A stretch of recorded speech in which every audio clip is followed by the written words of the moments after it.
एक छोटे से गांव में एक बूढ़ी माँ अपने बेटे रज्जू के साथ रहती थी। बुढ़िया के पास ना खेत था ना पैसा,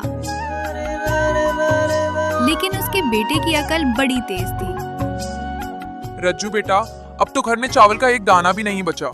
सुबह से सिर्फ पानी पीकर बैठे हैं। कैसे जलाएंगे चूल्हा? कहाँ से आएगा अन्न? अम्मा, तुम चिंता क्यों करती हो? रज्जू का दिमाग खाली पेट में भी चलता है। जब दिमाग चलेगा तो चूल्हा भी जलेगा और देगच्ची भी खौलेगी, चाहे उसमें पानी ही क्यों ना हो। तेरी बातों में हिम्मत तो बहुत होती है बेटा, लेकिन पेट तो बातों से नहीं भरता। पिछले महीने की तरफ फिर कोई चमत्कार होगा क्या? अरे रज्जू भैया, आप फिर कोई नई तरकीब सोच रहे हो क्या? पिछली बार तो आपने गांव वालों को ऐसा उल्लू बनाया कि सब अब तक बात करते हैं।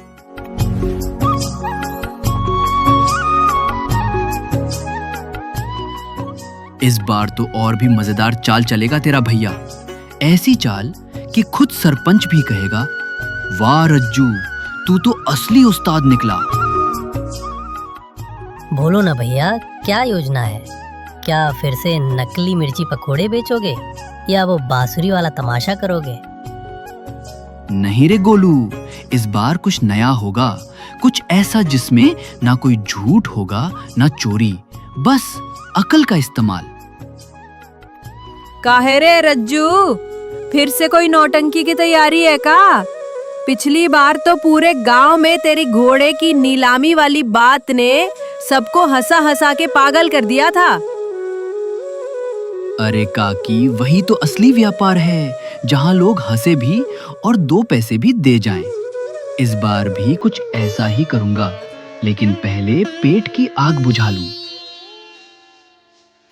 अरे मंगली, भगवान करे तुम्हारे जैसे 2-4 काकी और हो जाएं गांव में, तो रज्जू का धंधा और चले।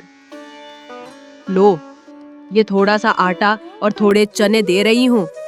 जब पेट भरेगा तब दिमाग और अच्छे से चलेगा ना। फिर तू अपना कर्तव्य दिखा देना।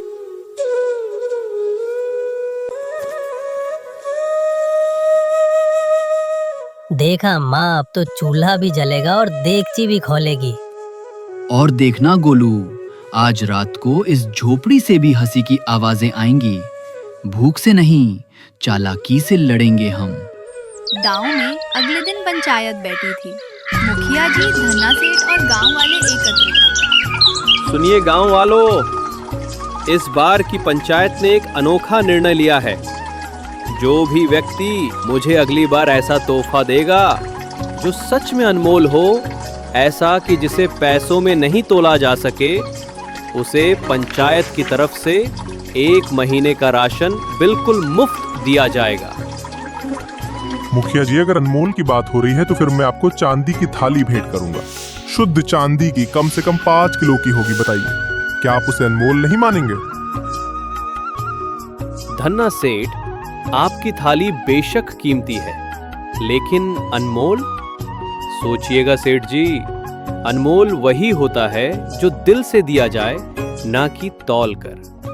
सेठ जी, आपकी थाली तो दुकान से खरीदी जाएगी, लेकिन हमारे रज्जू भैया की बातों में जो मिठास और समझदारी होती है वो किसी दुकान में थोड़ी ना बिकती है।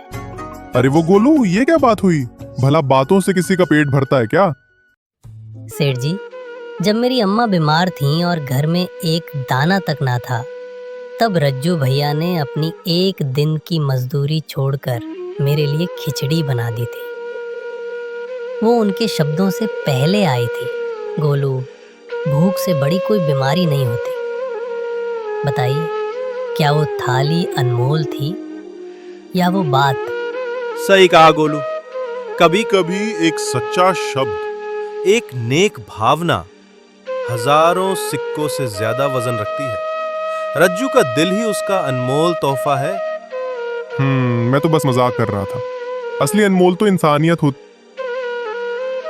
यही तो हम सीखना चाहते हैं कि अनमोल क्या है।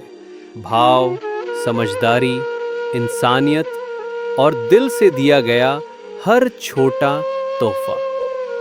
गोलू, रज्जू को ये बात बताना और कहना कि पंचायत उसके इन अनमोल जज्बातों को सलाम करती है। रज्जू भैया, आप तो गांव के गांधी निकले। अब तो लोग झगड़ा सुलझाने नहीं, सलाह लेने आएंगे आपसे। गोलू सही कह रहा है, ये लड़का तो अब हमारे गांव का चतुर लाल हो गया। अब तो रज्जू भैया को मुंह दिखाई में धोती और छड़ी देनी चाहिए। बेटा, तूने आज मेरा सिर ऊंचा कर दिया। जब लोग मुझसे पूछेंगे तुम रज्जू की अम्मा हो, तो मेरा सीना गर्व से फूल जाएगा। अम्मा, मैं कुछ नहीं, बस तेरे दिए हुए संस्कारों का असर है। तूने ही तो सिखाया कि दौलत से नहीं, नियत से इंसान बड़ा होता है। मिट्टी के घर में जन्म लिया था तूने, पर आज तूने सोने सा नाम कमा लिया। बेटा, भगवान तुझे सच्ची अमीरी दे जो दिलों में होती है। रज्जू ने एक अनोखी योजना बनाई। वो एक मिट्टी की हांडी में पुराने कपड़े लपेटकर गया। मुखिया जी, मैं आपके लिए एक तोहफा लाया हूँ जो अनमोल है, पर उसकी कीमत कोई आंक नहीं सकता। ऐसा क्या है इस हांडी में रज्जू? कहीं इसमें सोना चांदी तो नहीं छिपा है? नहीं मुखिया जी, ये सोना चांदी से भी कीमती है। इसमें है मेरी माँ की आशीर्वाद की महक और उनके हाथों की छुई हुई मिट्टी।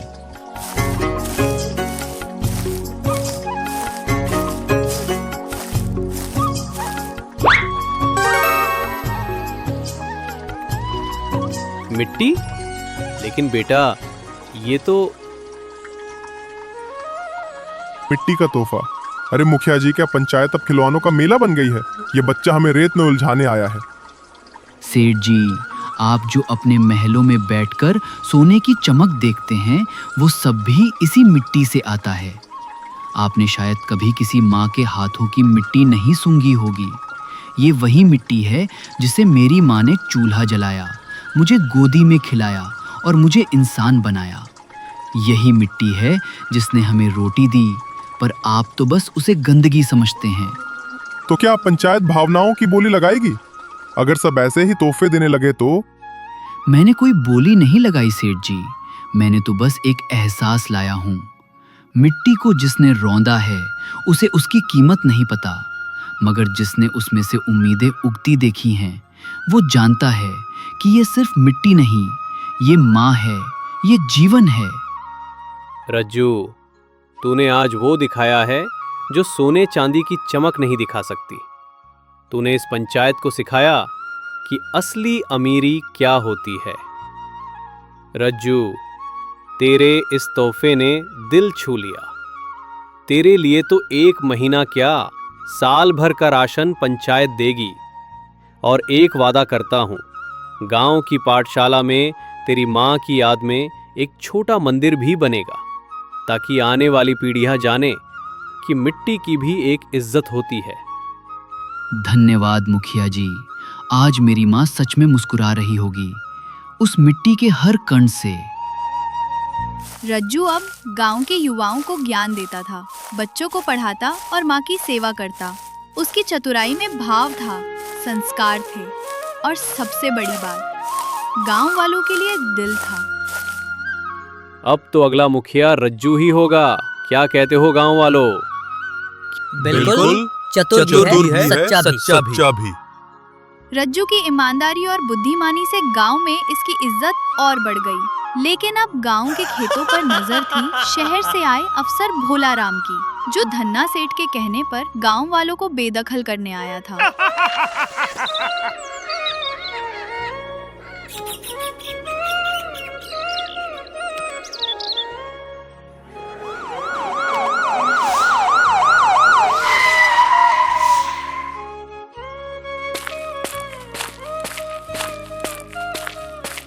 सब लोग सुनो, सरकार के आदेश अनुसार ये जमीन अब सरकारी प्रोजेक्ट के लिए अधिग्रहित की जा रही है। सब अपने खेत खाली कर दो, 2 दिन के अंदर अंदर।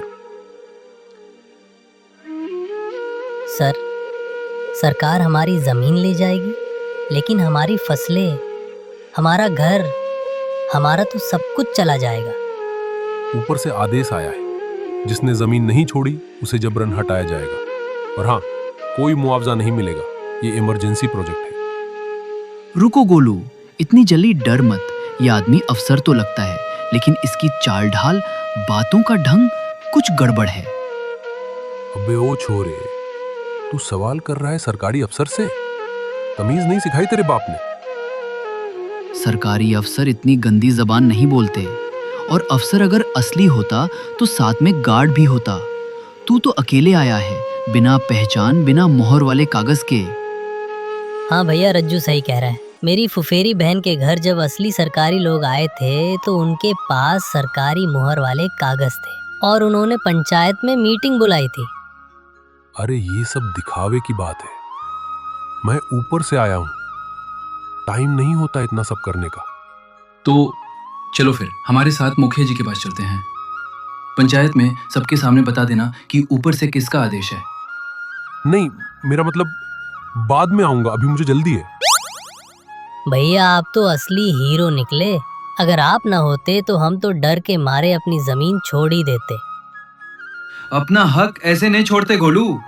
आंखें और दिमाग दोनों खुले रखने पड़ते हैं। गांव को अब चालाक बनना होगा।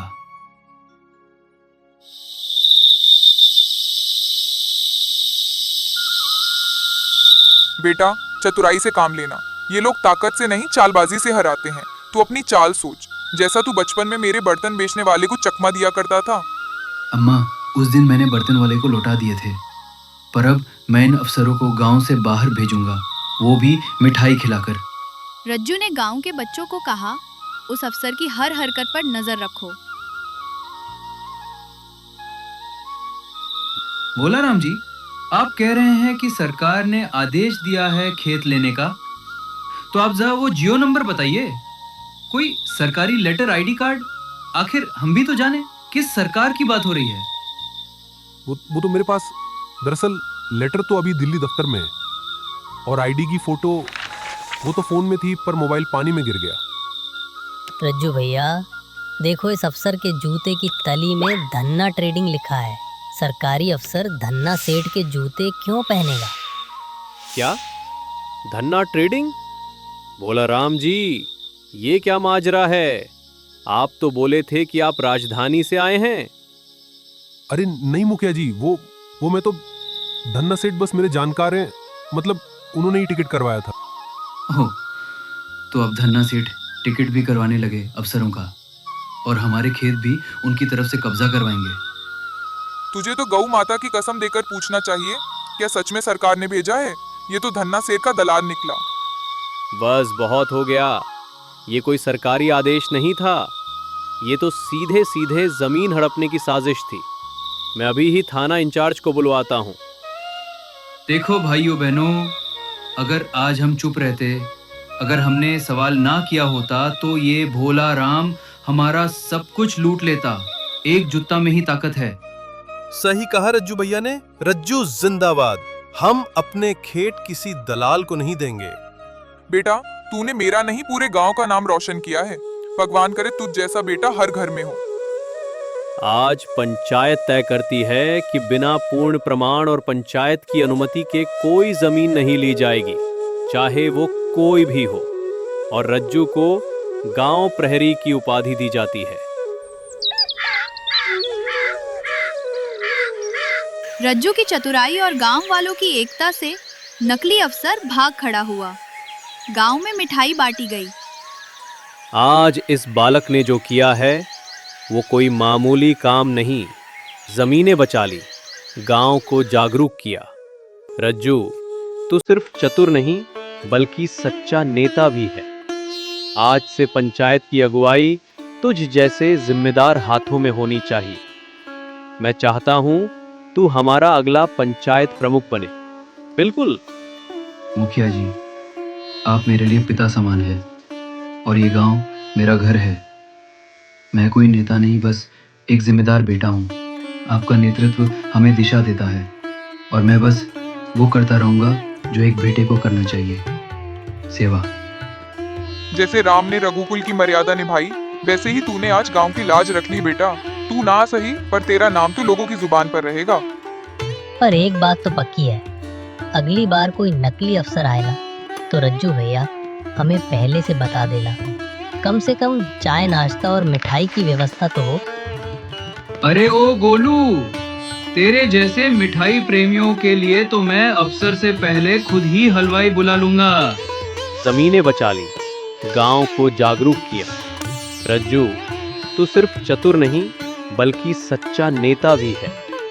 आज से पंचायत की अगुवाई तुझ जैसे जिम्मेदार हाथों में होनी चाहिए। मैं चाहता हूं तू हमारा अगला पंचायत प्रमुख बने। बिल्कुल,